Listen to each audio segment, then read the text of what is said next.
Welcome to A.U.M. We are live, and I'm your host, Callie Fedosinko of Callie Collective, a digital marketing agency designed to build relationships between financial advisors and their target audience through data-driven content, websites, and advertising.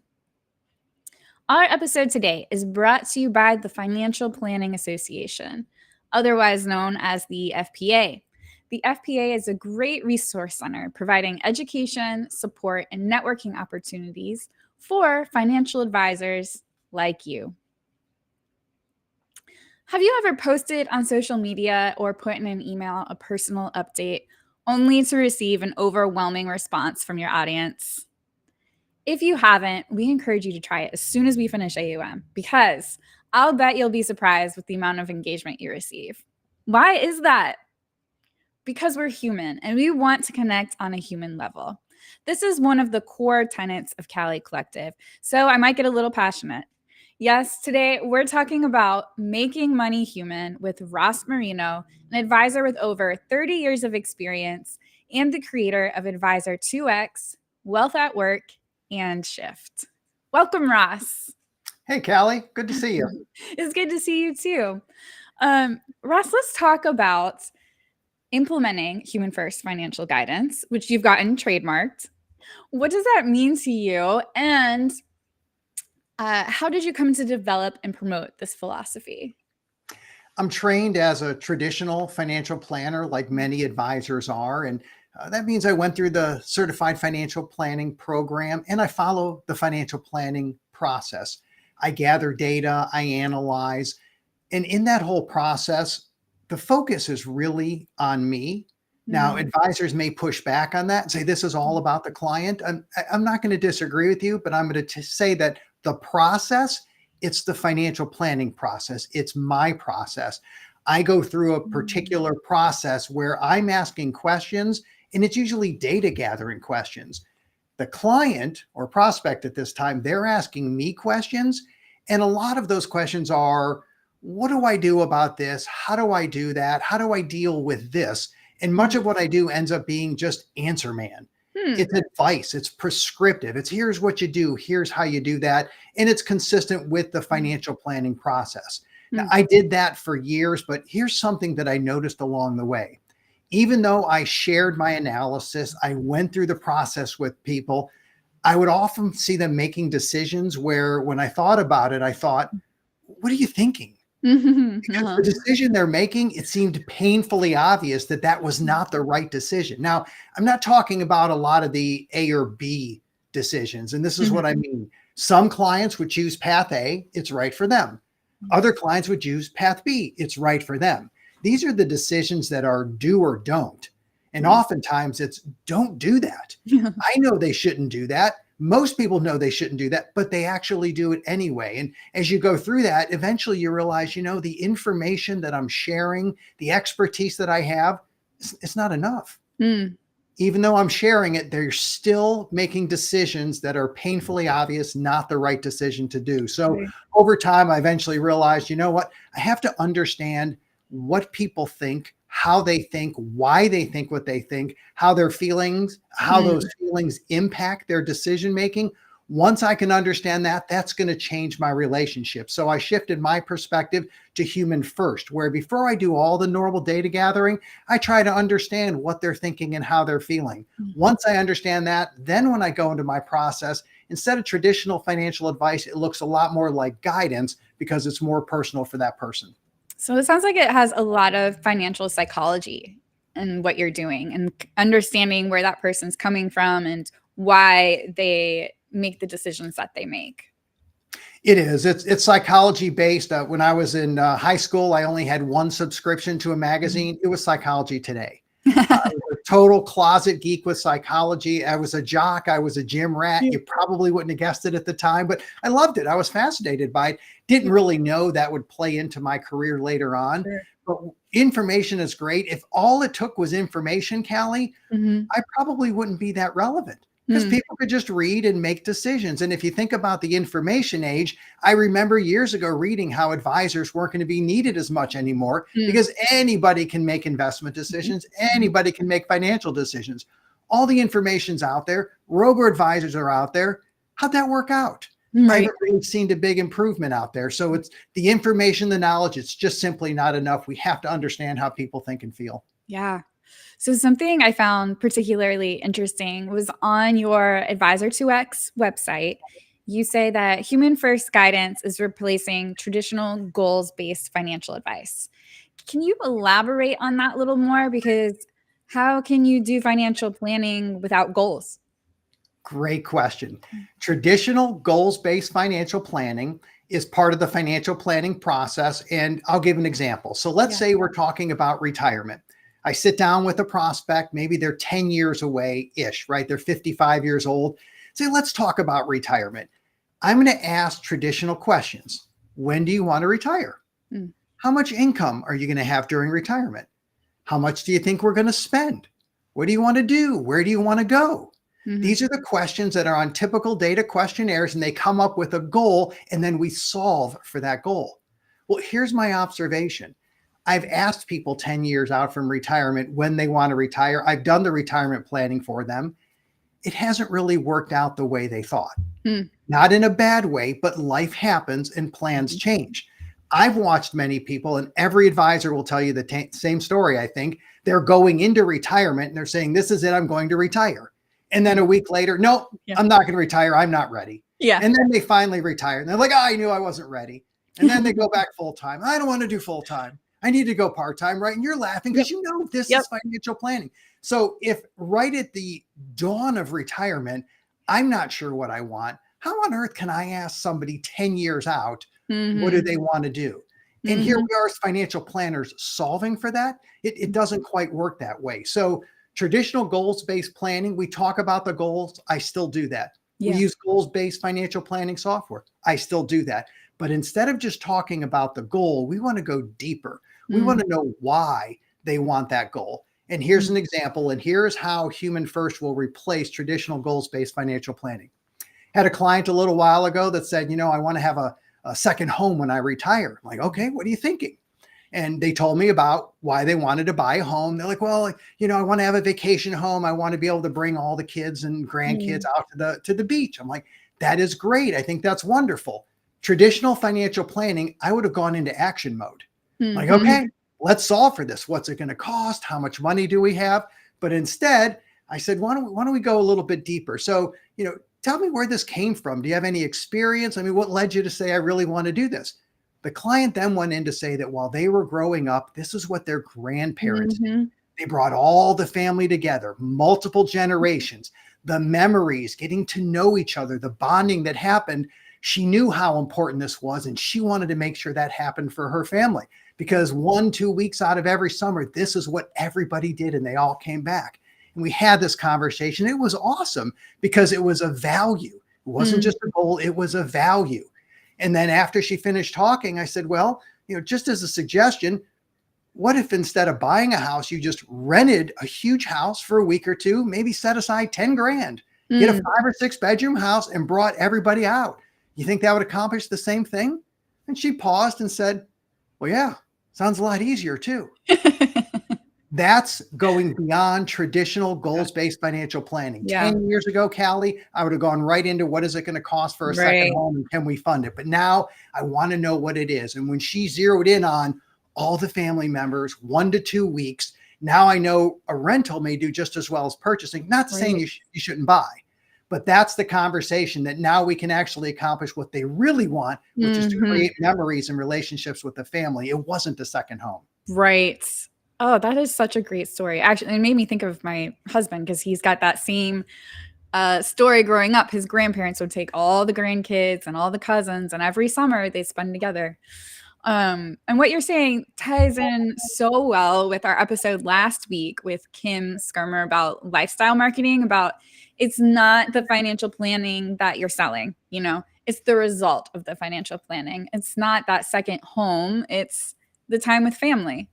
Um, so I think finding out for our audience what result your clients are buying is a matter of knowing your audience, or in other words, knowing the humans that make up your audience. Thus, that human first, or making money human. Human First Financial Guidance. Such a great tagline. Oh, thanks. Our CFO actually came up with that. So the numbers guy walks in and says, here's the marketing tagline. Everybody just looked over and said, brilliant. Yeah. Drop the mic, right? It's Right? great. What's great. Kudos to him. Yeah. Now, Ross, correct me if I'm wrong, but you have a podcast and a conference that you host called Shift. And you call it Shift because the foundation of financial advice is shifting towards human first financial guidance. When did you notice this shift taking place? And I mean, you've already described how it's different, but are there other trends that you've seen come and go? And do you feel like, how is this different from a transient trend? Yeah, I think with the shift, it's for me, it started about 8 years ago, but really you have to go farther back and you have to thank George Kinder for life planning. He was talking about this decades ago. Not many people got it. Susan Bradley, Financial Transitionist Institute, she started many years ago, decades as well, where she was talking about this. So the shift towards human first has been going on for a long time. I had some life events and I was in a season of life where my future was disrupted and my daily plans were disrupted, and realized I can't make plans 10 years from now because I'm not even sure what's going to happen 10 days from now. And that's when I became aware that I can't just do this traditional goals-based financial planning. I have to deal with the here and now. Yeah. And that started my shift. And then I think the pandemic really accelerated this for lots of different people. We all realized that life may not be as long as we thought it would be. And you saw the priority shift with people towards remote work, towards retiring sooner than expected. So people started taking, just in their own lives, a human first perspective. And there's so many organizations out there right now that are helping shift the conversation. And if you look at them, like the Financial Therapy Association or Shaping Wealth with Brian Portnoy, they have organizations that are experiencing record growth. Advisors are getting it. Money is simply a means to an end. We've all known that, but we've all just been financial geeks and we've been doing financial planning. So as you shift the conversation, these organizations are there to help. I think what you're going to find is, and this is going to be my personal experience, is once you shift the conversation and you start asking people these questions about what they're thinking and how they're feeling, it's so powerful that you're not going to go back. There's no way you're going to have 5 or 6 conversations to really get to the core of what somebody values, what matters most to them. And they say, wow, that was a great conversation, but I just want to gather data. Right. I don't know how you do that, because it's so much more impactful and so much more powerful. So to me, this isn't just a trend. It's different because I think it's the evolution of financial planning. Yeah. We're finally moving to a place where we can have the impact on people's lives that most of us hope that we wanted. It's what we wanted to have. It's what we hoped for. It's not just helping people manage money. It's actually making sure that financial decisions are aligned with what matters most to them. And really, that's what financial planning should be. Yeah.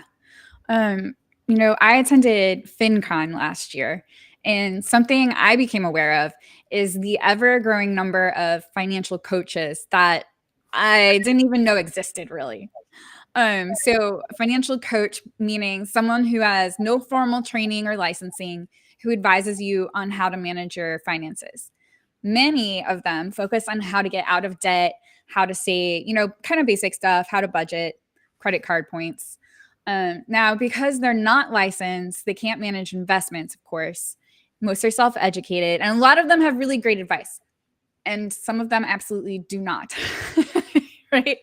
And because there's no formal education or licensing, there isn't much of a consequence for stating false information. And a lot of these coaches have a massive reach, and they're getting in front of your clients and other advisors' clients and prospects. And they're way better at developing that human connection in their content. And of course, partially because there's no compliance oversight, but also because financial planning is, as you shared, Ross, shifting into human first. It's like a newer concept. So I think that's something for advisors to be aware of, is that there are people out there untrained giving advice, and they know how to make these connections better than you do. And it's time to shift for that reason, because I think you're right. Every advisor I've talked to is in the business because they want to help people. And so I think it's important that you go in making that connection. We're in a new era of communication as a society. We're constantly being bombarded with information that is not vetted, and it takes a lot of mental energy to verify the accuracy of a 30-second TikTok we watched about how to save on your taxes. And you're going to find that people are gravitating towards the people that they connect with. So, hold on, I had somewhere where I was going with this. Yes. Okay. So what I found is with the financial coaches, they're way more comfortable sharing their failures and those vulnerabilities. And I think that's one of the ways that they can connect to their audience. And what I've seen traditionally is advisors don't want to share those failures because they're selling their expertise, and it's kind of like a conflict of interest, but yet it's kind of blocking that connection. What are your thoughts on advisors being vulnerable and sharing their financial failures and experiences? Yeah, I think it's a fine line. Obviously, we want to come across as an expert, but we have to make sure that people know we're human as well. So one area where I put in is I'll talk about, and I talk about this regularly, is I had things planned out, but then life happened and I realized my plans just weren't even accurate at all. Right. But I was a financial planner. It's just I couldn't plan my own life. And I had to constantly adapt. So I spent so much time thinking, here's what I'm going to plan for 10 years from now, 20 years from now. And all that time, it's not that it was wasted, but it's the futility of knowing that we make assumptions and we just don't know the future. So from a personal standpoint, to constantly say that we don't know what's going to happen tomorrow, I think has so much value. And then to give examples, humans, our brain, we hate the uncertainty. We hate not knowing.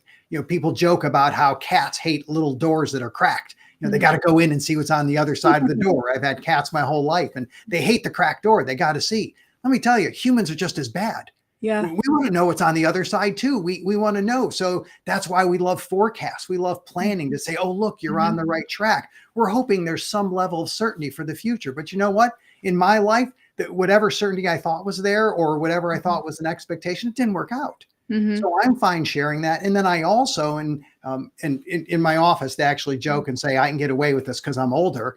I'll talk about what I think the market was going to do. And when someone says, what do you think about the market? My standard line is, I try not to. And everybody laughs. And they're like, really? I'm like, I have no idea what's going to happen tomorrow. 6 months, 12 months. I can tell you that I thought I knew what was going to happen or had a good idea. Take the pandemic as example. At the beginning of 2020, did I think there would be a pandemic in 90 days? I didn't predict it. Did I think the market was going to crash 30 days later? Nope. Did I think it was going to recover 18 months after that? Nope. So do you really want to ask me what I think over the next 6 to 12 months? What I know is that over time, this is what the markets have done. I'm in it for the long game. So to be transparent that I have no idea what's going to happen. I don't think about what's going to happen. People want to know. And I even have, if we're on video, I actually have a magic wand that I use with clients. Got it from my daughter, straight out of Disney, Bibbidi Bob Boutique. And I say, I wave my wand to make the markets do what I want. It doesn't work, but I keep waving it anyway. So I even bring in a prop just to make a joke about it. Like, I don't know what's going to happen tomorrow. And part of that is being vulnerable, saying, I thought I figured it out for years. I would spend so much time. Most of it was a waste of time. So I'm sorry. Can't help you there. Ross, you are a really great storyteller. You've done it like 3 times now, and it was the parents or wanting to have the family together, the cats in the door, and the wand. Gotta have the wand. Okay, so you've interviewed a lot of experts throughout your podcasting and Shift or Advisor 2X. What do you think that advisors should do to implement human first financial guidance? The number one skill that I think we all need as advisors is to know when and how to shift the conversation. Because when someone comes to me as a prospect, something is going on.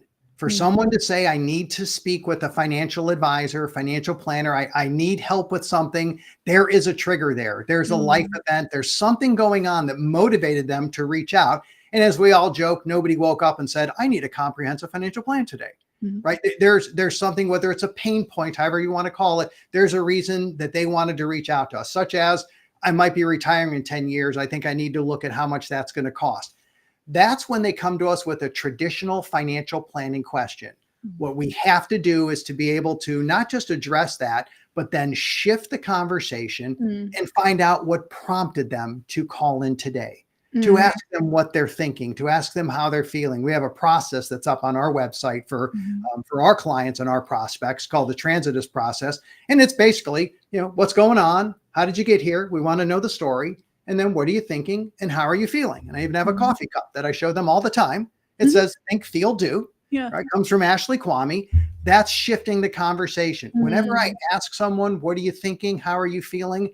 In my experience, they answer those questions 100% of the time. Mm. That's the one thing every single advisor could do: shift the conversation, Mhm. find out their story, find out what prompted them to call. It's not just to find out, do they have enough money to retire? Something's going on in their life. Yeah. How have you seen a difference in your own practice by implementing these principles? When I started shifting the conversation, Mhm. I had high expectations because I'm a psychology geek at the core. Mhm. The expectations weren't high enough. When you Mm. just ask someone, what are you thinking and how are you feeling? Sometimes they would talk, Callie, 10, 15 minutes straight. They Mm. would monologue. They would literally stop in the middle and say, oh, I'm sharing too much probably here. I'm just kind of rambling. And I would say, Mhm. no, no, please. This is the information I was looking for. I'm taking notes. Please carry on. And they would talk. The amount of personal information that they would share when you open the floor to them kind of blew me away. And Mm. I have a specific meeting that after I do the introductory meeting, it's called the mission meeting. And Mhm. this is where I ask questions like, where did your money views come from? Who influenced your views while you were growing up? Are there any life events that had an impact on how you view money? And it's a handful of questions that aren't really numbers related. When Mm. you ask those questions, people share to a point where at the end, I can say, I get you. Mm. Know what makes you tick. I understand why you think the way you think and how you feel. I understand why you check the balance of your accounts every single day. Mm. 10 Mhm. years ago, I used to say, you probably shouldn't do that because I didn't get it. But when I have the mission meeting, I understand Yeah. there's probably some trauma, some experience Yep. where it's not that they want to check the balance every day. They need to. Yeah. It's a compulsion. It's a compulsion. They Yeah. have to do it to feel comfortable. Now I get that. Yeah. That's the shift that happens. It just transforms the Mm. relationship. It's almost like it's a Rosetta Stone Mhm. where finally, after 30 years, I understand why they do what they do. Mm. I understand the drivers, and better to be slow than stupid. That's my motto for marriage. I've been married 32 years, so I eventually get it. Just give me time.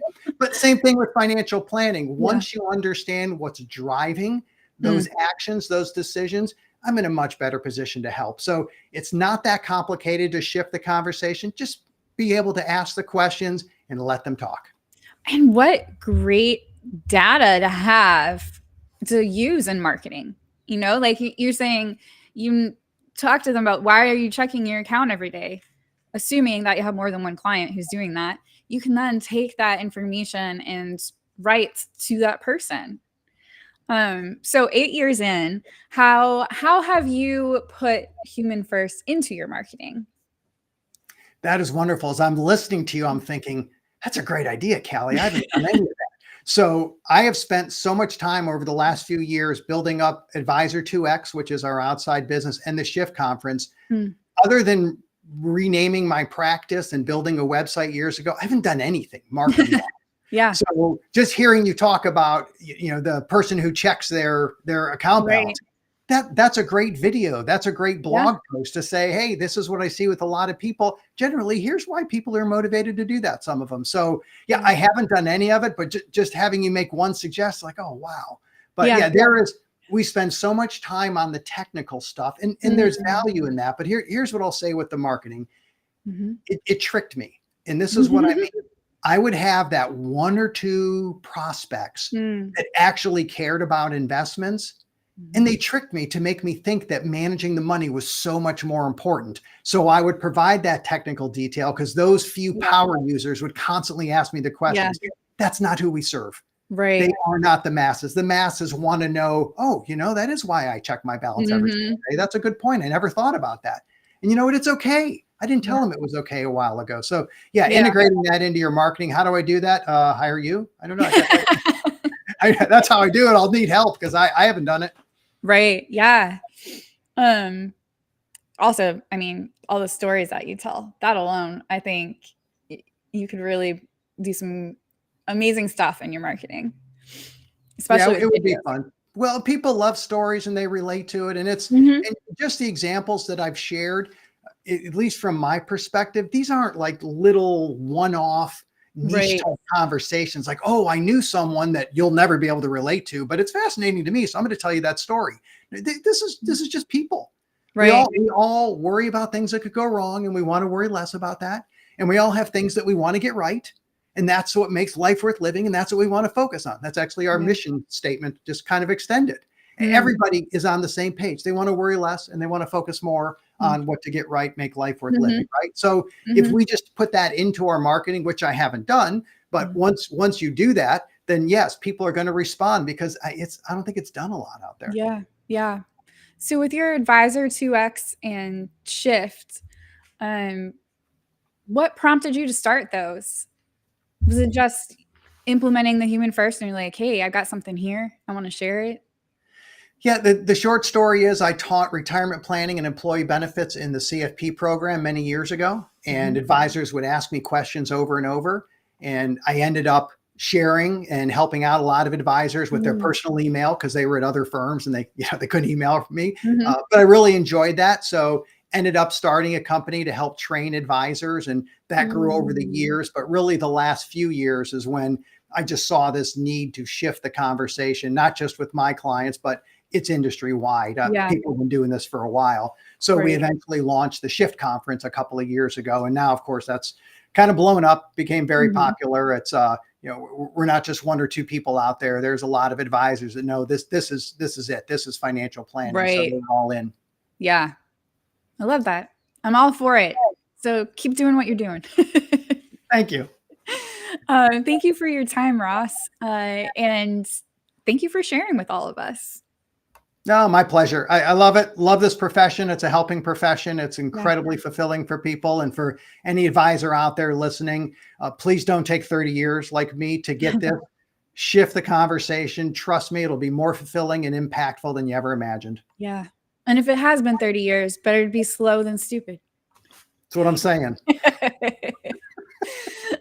Awesome. Thank you, Ross.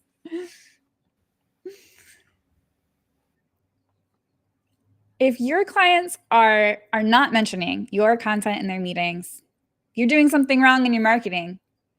Find out how your marketing scores with our quiz. And then join us next Monday to talk about how advisors can legally protect themselves when using AI. We'll be talking with attorney Andrew Shetlock, and he'll be giving us the scoop. How can you make sure you're not sued? Until then, have a great week.